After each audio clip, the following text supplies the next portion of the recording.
Nah, you're bugging. Now you lost your mind. No. You're bugging. You're bugging. Anybody else? What you're you want to say? Bugging. You're if y'all side. agree, y'all are crazy. Daddy, I like when you scrambling and scraping. I like that. You know, I've been practicing. There you go. Got your note? Okay, yeah, I'm not gonna go over with that one. Make it that one. Don't know without your birthday Why won't you party with me for your birthday, man? We partied for my birthday before. You came to my party. No, but me and you ain't never really party, you know what I'm saying? Eyes, brother. Oh, eyes. Huh? F*** Eminem. And f*** everybody down with Eminem. And my thing is this, bro. It's over hip hop. Like hip hop is who we are. He can't come in and invade hip hop in Rosenberg and make trillions. Got nothing against Eminem. Eminem can rap, but I care about us more. I don't want to go through. I don't want to talk about it no more. I don't want. For 22 years, every time I do an interview, they ask me about Eminem. My daughter came into the industry figuring that, hey, I gotta be cool with Eminem because everybody's against my dad. You think this is f***ing cool? Nah, man. Drink Champs is easily one of the biggest music podcasts out right now. With non-stop drinks and a laid-back vibe, both the guests and hosts get comfortable. And when that happens, the unfiltered truth starts flying. That's where you get some of the craziest and most heated moments ever. From Tony Yayo and Nor going back and forth about Biggie and Ice Cube. Ice Cube got better balls than that? Ice Cube got you better lost bars, your bro. mind, bro. Biggie didn't have the time to expand. You're out your mind, bro. To Fabulous hilariously dodging Diddy's invite to those infamous parties. Why won't you party with me for your birthday, man? We partied for my birthday before. You came to my party. No, but me and you ain't never really party, you know what I'm saying? Eyes, brother. Eyes. And even Benzino throwing shots at Eminem only to break down in tears later. F*** Eminem. Everybody down with Eminem. And my thing is this, bro. It's over hip hop. Like hip hop is who we are. He can't come in and invade hip hop in Rosenberg and make trillions of dollars. Nothing against Eminem. Eminem can rap, but I care about us more. I don't want to go through. I don't want to talk about it no more. I don't want. For 22 years, every time I do an interview, they ask me about Eminem. It's always wild, so let's dive in deeper. First up, we've got Tony Yayo, and you gotta appreciate a classic old-school hip-hop debate, especially when it spirals completely out of control. Tony and DJ EFN got into it over their favorite rappers, and Tony took this one personally. So here's how it went down. EFN says his favorite rapper is Ice Cube, and Tony reacts like he just heard the most outrageous thing ever. In Tony's world, Biggie is the undisputed GOAT. No arguments, no questions asked. Big Ice Cube is better than Biggie with storytelling? As a totality, yes. Fucking. You lost your I lost it. From what? Are you serious? Storytelling? Are you serious? NWA? Death certificate? America's Most Wanted? You're bugging. Kill at will? No. Are you serious? Tony wasn't about to let EFN's take slide. He starts dropping Biggie bars right there on the spot like he's trying to jog EFN's memory or something. You could tell Tony was sitting there thinking, how could anyone rank Ice Cube above Biggie? The suitcase up in the central.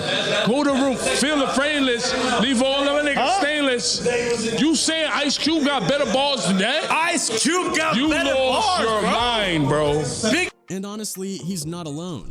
Biggie had that iconic storytelling flow, raw lyrics, and unmatched presence. To Tony, comparing Ice Cube to Biggie was like comparing apples to oranges. But EFN wasn't backing down either. He stood his ground, arguing that Ice Cube was underrated and deserved way more credit than he gets. What started as a laid-back discussion turned into a heated battle of opinions. Both guys were going at it like heavyweight champs in the middle of the ring, throwing down their best points. And then, as the drinks started flowing more, Tony switched gears from debate mode to full-on rap mode. The man straight up started spitting bars like his life depended on it, determined to prove EFN wrong. The vibe was chaotic, passionate, and so very hip-hop. It's what happens when two diehard fans are defending their favorites. There's no middle ground, only fiery passion. By the end, the tension was so thick you could probably cut it with a knife. But that's what makes Drink Champs so legendary. Raw energy, unfiltered opinions, and unforgettable moments. Now, was that as wild as the infamous Kanye West interview? Not even close.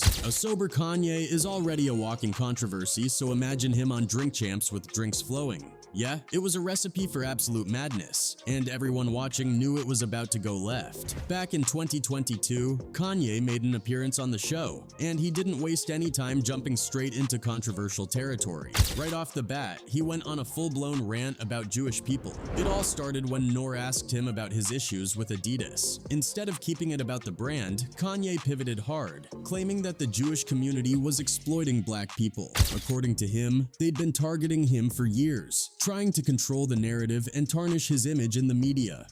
Like, Jewish people have owned the black voice, whether it's through us wearing a Ralph Lauren shirt or it's all of us being signed to a record label. Community, especially in the music industry, they'll take, in the entertainment period, they'll take one of us, the brightest of us, right, that can really feed a whole village, and they'll take us and milk us till we die. Kanye didn't stop there. He alleged that his Jewish trainer was paid $30 million to spread lies about him to the press. Then he veered into personal territory, dragging his ex-wife Kim Kardashian into the mix. He accused the Jewish community of influencing her and claimed it was negatively affecting his kids. At this point, the vibe of the show went from fun and vibrant to straight up uncomfortable. Jewish trainer Harley Pasternak, who's Lizzo's trainer,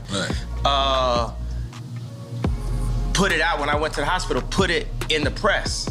I got a bunch of friends that went to the hospital, it didn't go to the press. Get a dude that's supposed to be my friend that's been taping me the whole time and buy this for $30 million. It's Jewish Zionists that's about that life, that's telling this Christian woman that has 4 black children to put that out as a message in the media. But Kanye wasn't done. He started calling out other rappers, like Meek Mill and Puff Daddy, accusing them of working with the feds. As far as Meek Mills, Puff Daddy, whoever, none of these all you fake you. Hold on. Okay. All you you. You know what I'm saying? Because you can't shoot nobody anyway, and the reason why you got to talk is because you did a deal.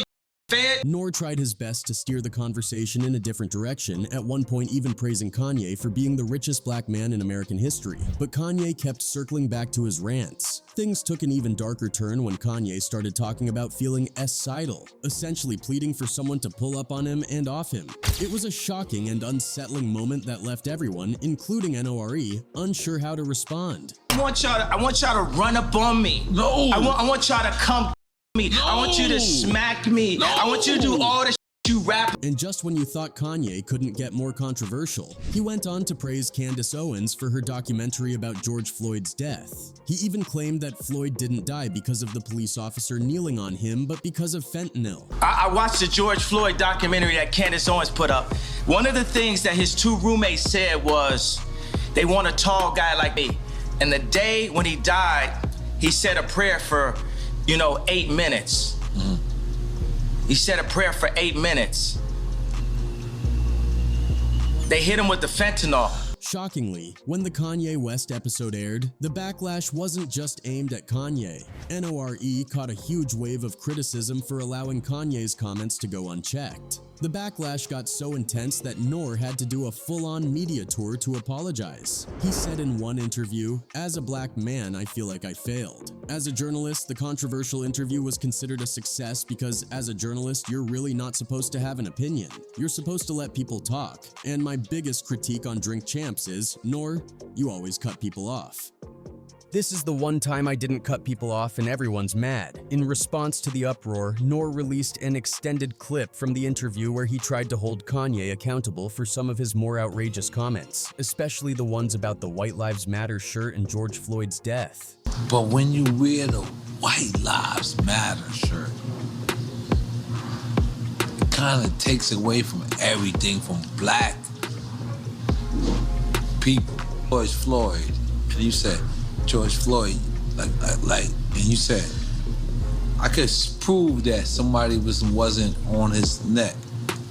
We don't even care about that. In the clip, Noor attempts to explain to Kanye why saying those things, particularly at a time when black people were being off daily, was not just insensitive but outright wrong. He tried to make Kanye see that his timing couldn't have been worse. But as you might expect, Kanye wasn't exactly receptive. Instead of engaging with what Noor was saying, Kanye veered off into random tangents, talking about Meek Mill, tight jeans, and pretty much anything else that came to mind. It got so bad that Noor had to bring the conversation back to Kanye's kids, trying to emphasize how his antics and public statements could negatively affect them in the long run. Unfortunately, Kanye seemed too wrapped up in his own ideas of political correctness to really hear him out. By the end of the interview, the whole thing had spiraled into even weirder territory, leaving viewers with a mix of frustration and disbelief. Now, while that Kanye episode is infamous, let's switch gears to a much earlier and wildly different Drink Champs guest, DMX. The energy DMX brought to his interview was electric from the second he walked in. This was back in the earlier days of Drink Champs when the show wasn't as polished or high profile, but DMX didn't care. He came in raw and unfiltered, as only he could. I fuck with this kid. I fuck with my man right here. N-O-R-E. N-O-R-E. But now we on the run in. That's right. And I was able to better understand. From the jump, you could tell he was in high spirits. He had this larger-than-life presence that lit up the room. But as the drinks started flowing, things shifted, just a little. That's when the real DMX came out, the one who could go from cracking jokes to dropping deep, emotional truths in the blink of an eye. The man was known for his unpredictability, and this episode delivered on that front. Things really went left when DMX started slurring his words and ranting about Def Jam and the people who ran it. Classic X. He could take a simple question and somehow turn it into a whole conspiracy theory, throwing out names and pointing fingers. But that was DMX for you. He wasn't afraid to let loose and call people out, no matter the setting. This is when he knew he would sign me. Okay. My jaw was wide shut. And the locks, the guy signed first to Puff. And D from Rough Riders, Darren, he bought me. It wasn't all rants, though. DMX had some really heartfelt moments during the interview that reminded everyone why they loved him so much. At one point, he talked about how his ultimate goal wasn't fame or money, but simply to influence one person in a positive way. That line hit hard for a lot of fans. It was raw, genuine, and exactly the kind of thing that made DMX so relatable despite all his larger-than-life antics. My purpose is if I can save one person, if I influence one person, I've done something wonderful with my life. You influence millions of people, in case you ain't know. No. Of course, it wouldn't be a DMX appearance without a little chaos. One particularly cringeworthy moment came when Nor decided to rap over DMX's beatboxing. It was rough, to say the least. Imagine someone trying to hop on a moving train but missing completely. That's what it felt like. You could practically see the side-eye DMX was giving him like, really bro? But honestly, that awkward moment just added to the charm of the episode. I ain't in time. Listen, we gonna drink, we gonna mine. I don't know how my it's okay. We don't give a fuck. See, Drink Champs has never been about perfection. The show thrives on being unpredictable, raw, and real, and DMX brought all of that in spades. Next up is Puff Daddy. And if there's one thing you can always count on with Drink Champs, it's the unexpected. But nobody was ready for Puff Daddy's wild antics during his surprise appearance. The episode started pretty normal. Jadakiss and Fabulous were on to promote their album, Freddie vs. Jason, and everything was running smoothly. Then out of nowhere, Puff made his grand entrance, and the whole vibe in the room did a complete 180. At first, Puff's energy seemed harmless enough. In true celebrity fashion, he kicked things off by singing Happy Birthday to Fabulous, which was funny. But it didn't stop there. Puff kept pouring shots, lighting blunts, and hyping everybody up like it was a party only he could throw. The energy was wild, but as the night went on, things started getting weird. Puff got a little too friendly, especially with Fabulous, making everyone visibly uncomfortable. He kept calling Fab Daddy over and over, and it was just straight up awkward. Daddy, I like when you scrambling and scraping. I like that. You know, I've been practicing. I got there you go. Got your notes. Okay, yeah, I'm not gonna go over with that one. Make a that wish. one. Don't know without your birthday every day. At one point, Puff even asked Fab why he never partied with him. Fab looked like he was stuck between laughing it off and calling it a night. I mean, how many times can you call someone daddy before it stops being funny and starts feeling off? And Jadakiss? He was awkwardly staring off into space like he was mentally anywhere but there. Huh? Why won't you party with me for your birthday, man? We partied for my birthday before. You came to my party. No, but me and you ain't never really party, you know what I'm saying? Eyes, brother, eyes. But Puff wasn't done. He kept going, turning up the cringe factor with some bizarre questions that left the room in stunned silence. It's like he was fishing for some deep, emotional confession from Fab, but all he got was secondhand embarrassment. At one point, Puff even went on a tangent about partying in Vegas, shading anyone who'd rather go to church than live it up in the club. Don't do that. Yeah, that's what I said. That's why I said let me pick it up. That's why I said let me pick it up from right there. This why I gotta pick it up from right there. Look at this nigga.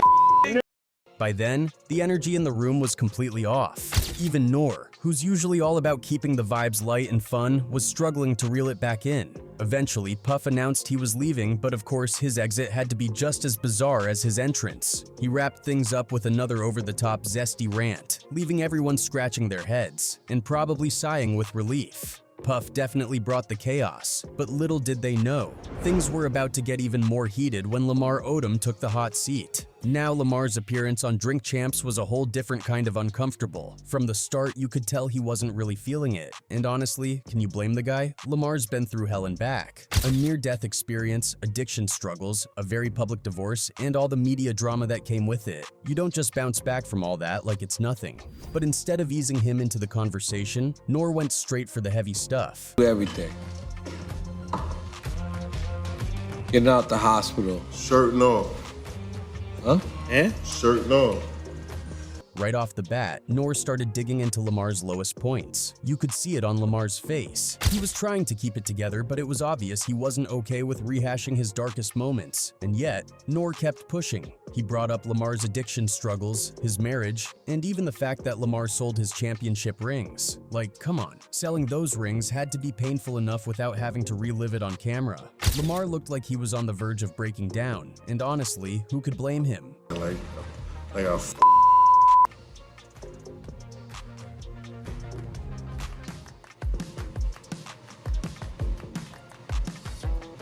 It got to a point where it felt like Noor was practically tap dancing on Lamar's pain for the sake of entertainment. Sure, tough questions are part of the game, but there's a line, and Noor was way over it. At one point, Lamar tried to keep things cool, but you could tell he was barely holding it together. And then Noor hit him with, "We love you here," as if that was supposed to magically fix everything. By then, the damage was already done.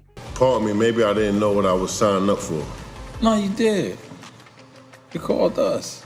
Know what I'm saying? The whole thing was hard to watch. Like a car crash you just couldn't look away from. It was brutal, raw, and incredibly uncomfortable, leaving viewers torn between empathy for Lamar and frustration at how it all played out. At the end of the day, though, Lamar's segment wasn't just about the drama. It was a harsh reminder of how easy it is to exploit someone's vulnerability for entertainment. But believe it or not, that wasn't the only bizarre and awkward exit in Drink Champs history. Next up is Benzino, and let me tell you, from the second he walked in, you could tell he was ready to turn all the way up. He came through with big energy, throwing back drinks like it was his last day on Earth. But things went off the rails fast. One moment, he's vibing, and the next, he's diving headfirst into that old beef with Eminem. Now, most people left that drama back in the early 2000s, but not Benzino. Nah, for him, it's like that beef happened yesterday. Huh?